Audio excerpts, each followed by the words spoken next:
Hello and welcome to Jember TV. For today's video, bibisitahin natin ulit yung Gaston Finca dito po sa Maligaya, Marinduque. So, visiting po for the third time. So, paano po? Join me at ipakikita ko po sa inyo ang improvement ng Gaston Finca Farm. At syempre, bago ang lahat, please don't forget to watch my intro.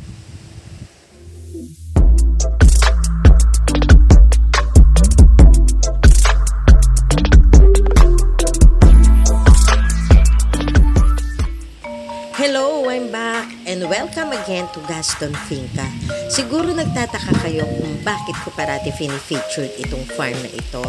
Kasi nakita ko ang farm na ito from the beginning, how it started to become a beautiful farm, and yet still continue pa rin po sila sa pagde-develop ng farm na ito. Kagaya po nitong manukan na ito, ayan po, before wala itong manukan na ito Ngayon, look naman, ang laki-laki ng kanilang manukan at ang daming manok po talaga. So, enjoy po talaga ako dito sa Gaston Finca. Kaya ipakikita ko po sa inyo ang bagong nilang development.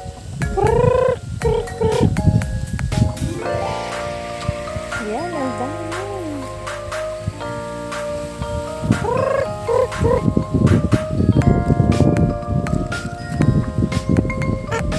Ipakikita ko naman sa inyo yung mga itlog netong manok na in-incubate nila para po dumami pa lalo yung mga alaga nila. Ito po. Ay, naglalatasan. Ay!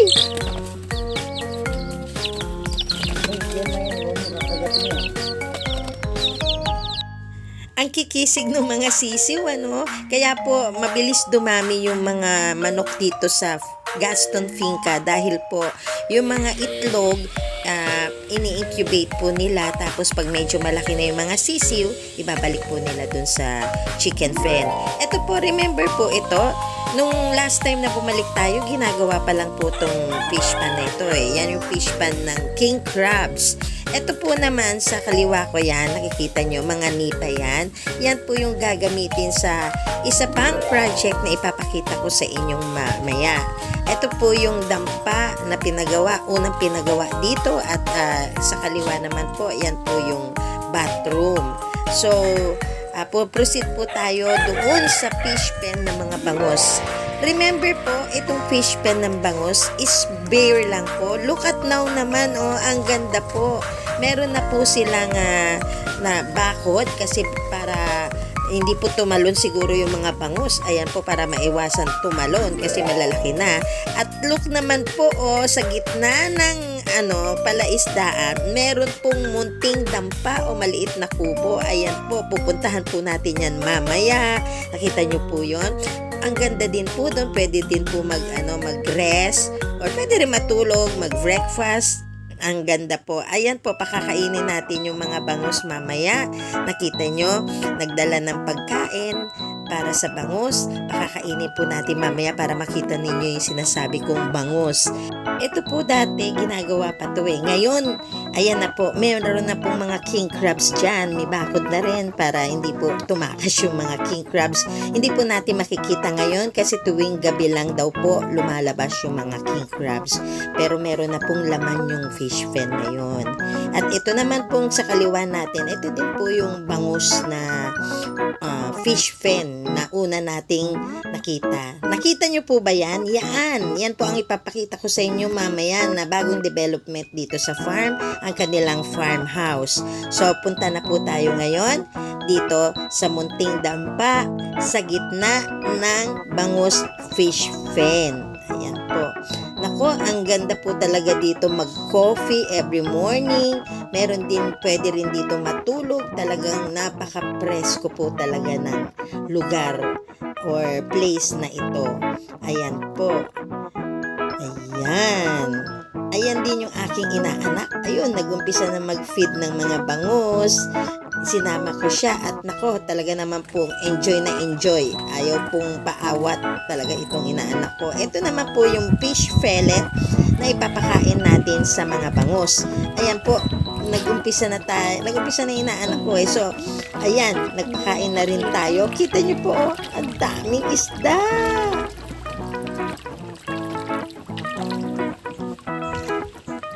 Dalhin mo yan dito, princess. Dalhin mo yan dito sa dito tayo. Dito tayo. Dalhin mo yung pagkain. Kasi hindi makita. Akin na, hawakan mo yung pagkain. Kuha. Pagkain.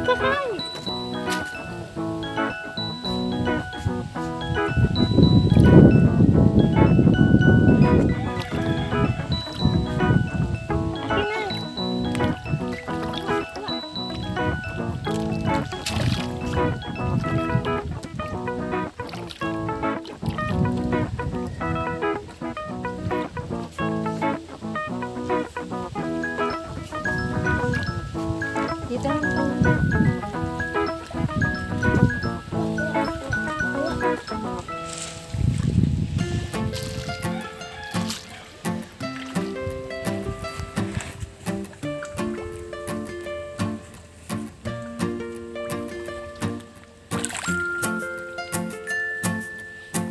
Lalaki. Laki-laki.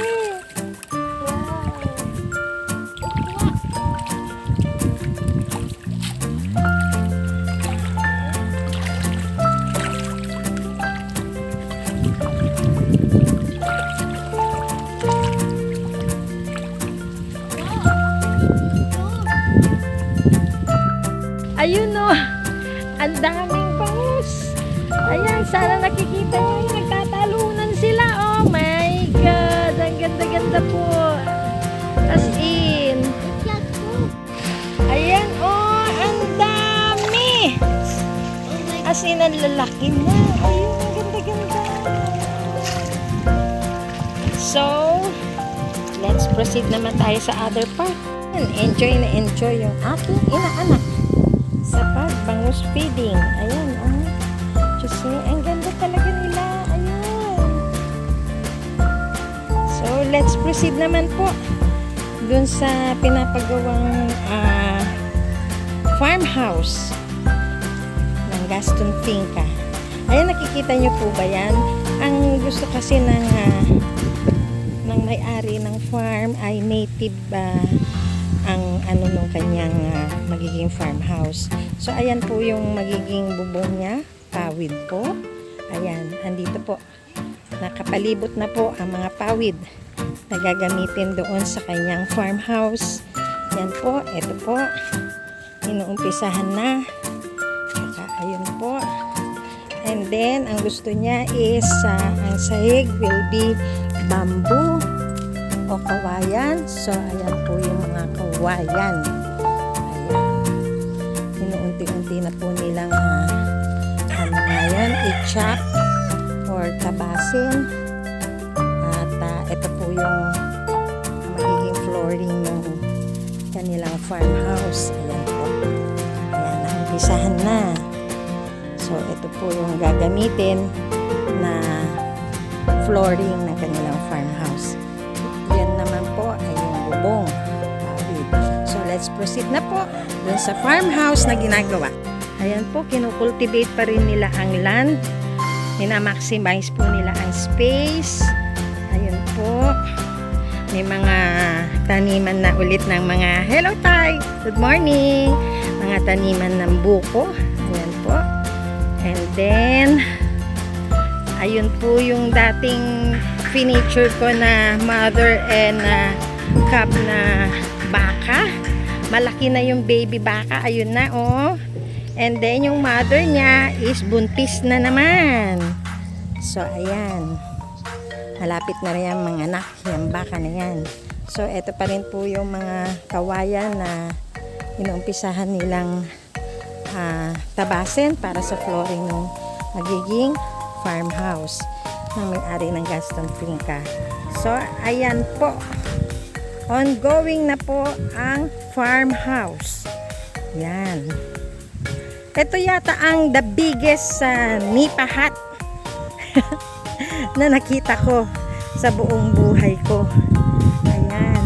So, syempre, since ang location ng farm ay nasa dagat din, hindi naman po pwede na talagang pure native na materials ang gagamitin.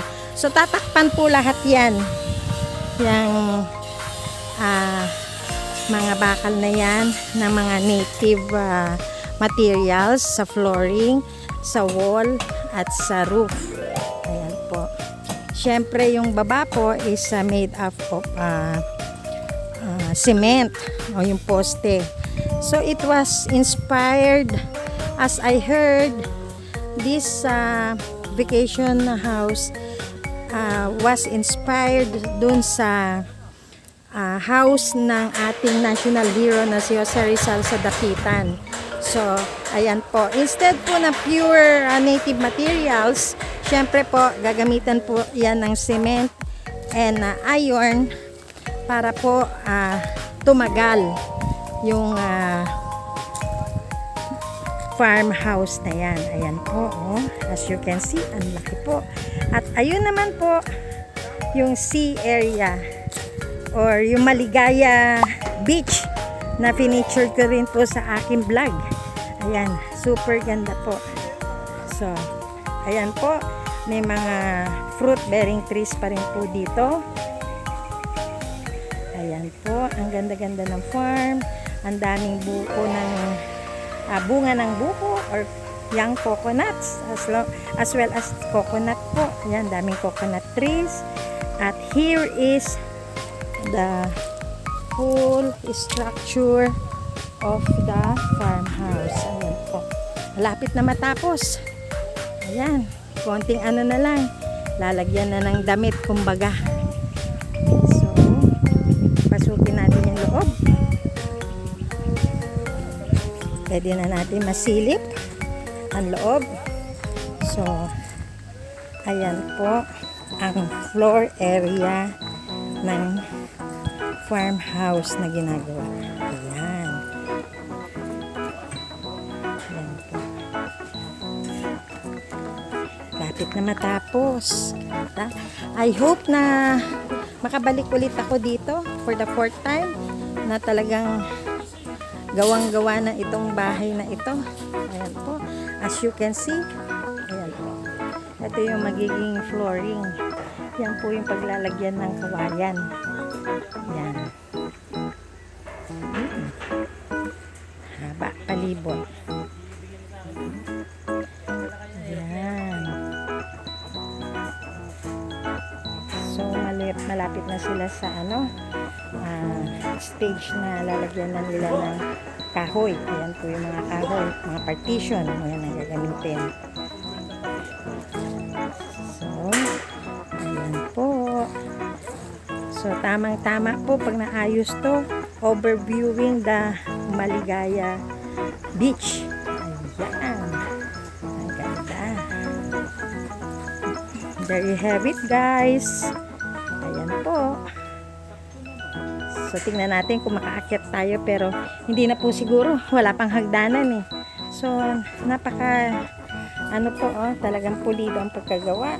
Mula sa poste. Ayan po. Mula sa beam or biga na sinasabi. Ayan. At syempre, yung mga metal frames. Ayan po. So, there you have it. Ayun yata yung kitchen. Yun yung portion na yun. Nasementohan na yung flooring ng kitchen. As well as meron ng poste din. Native din po ang ano niyan, motif niya. Ito yata yung future bathroom. Ayan. Ang ganda naman. So nice. So there you have it, guys. Sana nagustuhan ninyo yung aking update dito sa Gaston Finca. Sana po makabalik tayo for the 4th time na tapos na itong kanilang farmhouse. So ayan po. Sana po nagustuhan ninyo yung aking vlog. Kung nagustuhan nyo po, please don't forget to subscribe, like, share, and comment down below. And please don't forget to click the notification bell para ma-notify kayo sa aking mga future vlog. So, paano po? Thank you so much for watching and see you on my next vlog. Roger and out!